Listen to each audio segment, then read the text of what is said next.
Well, that next year, 1994, seems like things started to go downhill. Yeah, well, yep. You injured your big toe after you kicked a bat rack out of frustration. Yeah. And you end up basically damaging your ligament and cartilage. Yeah. Did that injury kind of cause the drugs to come back? The injury, per se, didn't cause it. The situation caused it. So, we're in Chicago. It's opening day. It's like, I don't know, 20 degrees, windy, cold. I give up 3 home runs to Tuffy Rhodes. He's a rookie hitter, and just to tell you a quick story, I get to your point. I have to tell this story. So he hit a home run his first at bat, no problem. Second bat, it's another home run. So back then, when guys do that, especially rookies, you drill them or you try to intimidate them. So his third at bat, I said, okay, I'm gonna hit him this time, but I didn't want to make it look obvious. So I'm gonna throw a curveball, I'm gonna bounce the curveball, I'm gonna hit him. So I tried to bounce the curveball, but I hung it and hit his third home run. So me out of frustration, when I went in the dugout, I kicked the bat rack and messed up my toe. And my problem started, so once I started rehabbing and getting back in the groove, they would send me to like AA or AAA to make rehab starts. And to tell you how the disease of addiction works, I wasn't going to meetings, I wasn't doing anything about it. I was still drinking, didn't think I really had a problem. I started noticing, I said, wow, they don't test me down here in the minor leagues. And one time I was in Binghamton, I pitched, came back to New York.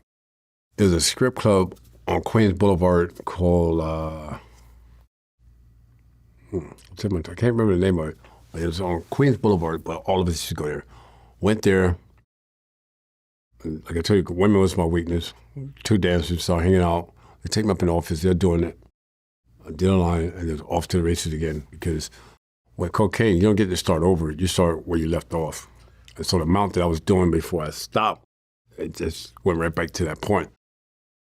2 days later, they called me to meet the team in Cincinnati. And the commission office drug guys there to test me. I'm like, this can't be happening. I'm like, wow. Yeah. And you test positive. I test positive. Right. Because by that time, you'd been clean for 7 years. Yes. I had 7 years and threw it away.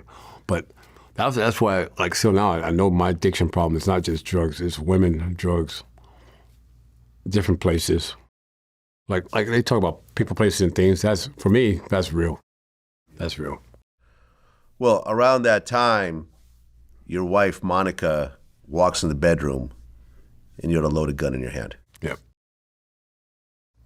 So that was horrible. I mean, I had got to the point where they say rock bottom. I don't know if it was rock bottom. To me, I've been through so many times where I thought it was rock bottom, and it was more situations. So I think rock bottom for me is when you're dead or whatever. But that situation, I just had enough. I was just sick and tired of myself. The lifestyle, what I put my kids through, put my family through, your fans, everybody. I was just tired of myself and didn't have the way out, or thought I didn't have the way out, where you don't feel like there's no hope. This is where I'm going to die. I can't stop. I don't want to do it. I remember at times crying to go get drugs. That's where the mental part comes in. But I had no way.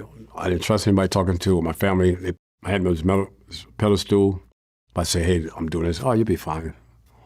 But at the same time, I wasn't really telling them what the truth was, what was really going on.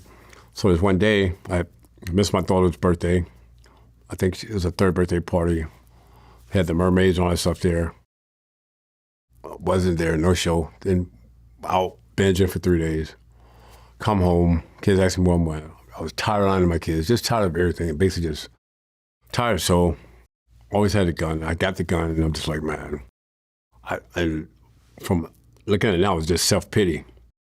I was like, man, if I just take myself out, they'll be hurt for like a couple of weeks, but they'll be better off for me hurting them, worrying about where I'm at, coming home where I'm at. Let me just end this. But I wasn't man enough to pull the trigger, if that makes sense. I got the gun, put it in my head, and it was like, I wanted to do it, but I also wanted somebody to come stop me, because it was like, I mean, like people ask you now, are you scared to die? I'm not scared to die, but am I nervous? Yes, because I never died before. I don't know what's after death. So it was like, I had it, I wanted to do this, but I wasn't man enough to do it. So my wife there called my mom. My mom is the one that actually took the gun away. And, at that point, then you feel a little bit better because now it's sick. It's sick. I tell you, addiction is sick. So I felt better because the focus is on me with the gun now, not me or not being there for 3 days. But I knew what happened. So that made me feel a little bit better how sick that sounds. And finally, I said, you know what? I got to just face the music. I got to do something. And the worst thing was, I read that letter. Well, Bud Selig somebody said I was suspended for the 95 baseball season. Okay, what I do now? And so that was part of it. That's what led to it.